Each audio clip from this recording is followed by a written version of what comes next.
Factor is responsible for a greater heat of combustion per CH2 for cyclopropane than the heat of combustion per CH2 for cyclohexane.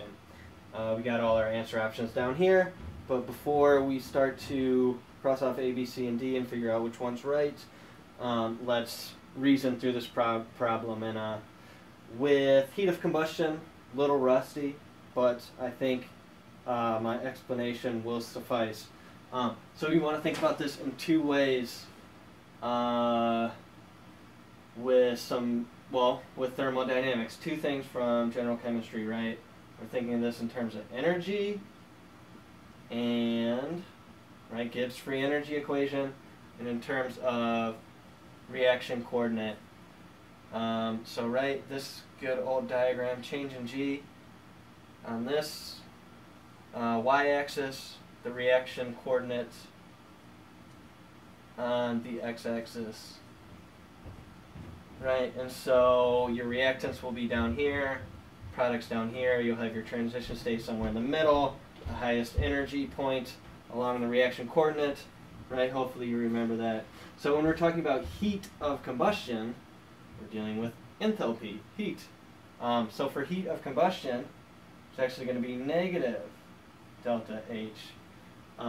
So the guy that has greater heat of combustion has a more negative enthalpy, releases the most heat upon combustion, right? So we're combusting, we're just burning things, right?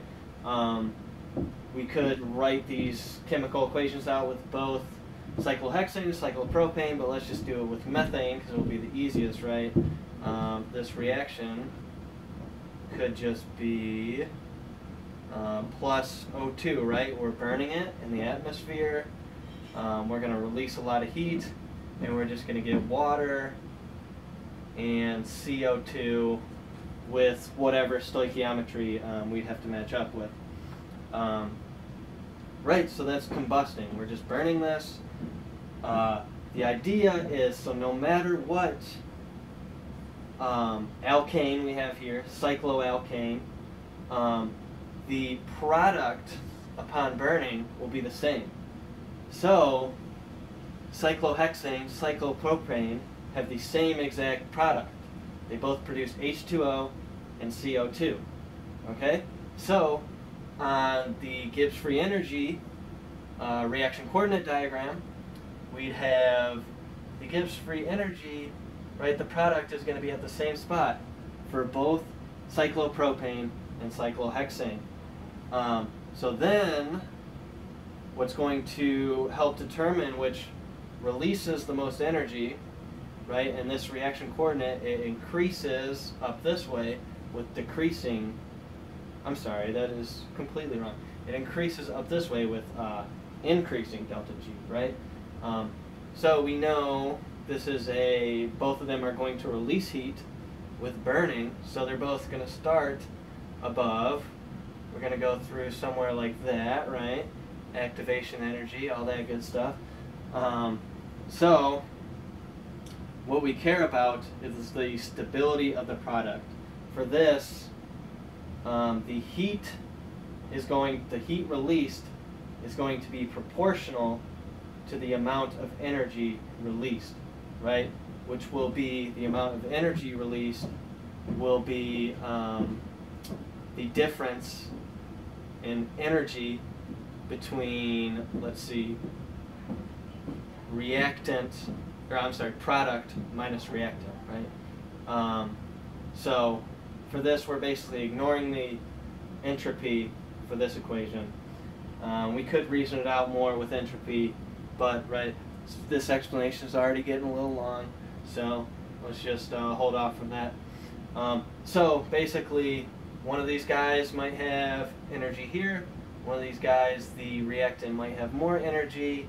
Therefore, similar transition state, same product, right?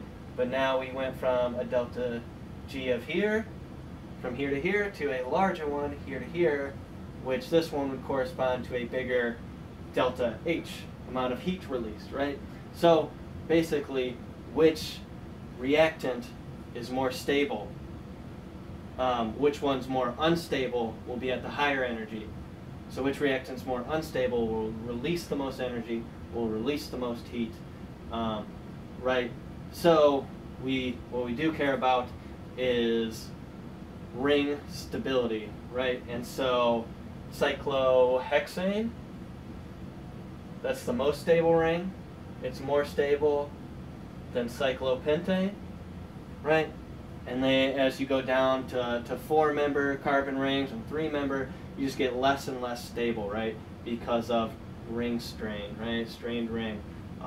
So let's see. Cyclopropane is a strained ring relative to cyclopentane. That sounds right to me. Answer C. Hopefully, yeah, that reasoning wasn't too wordy. So, yeah.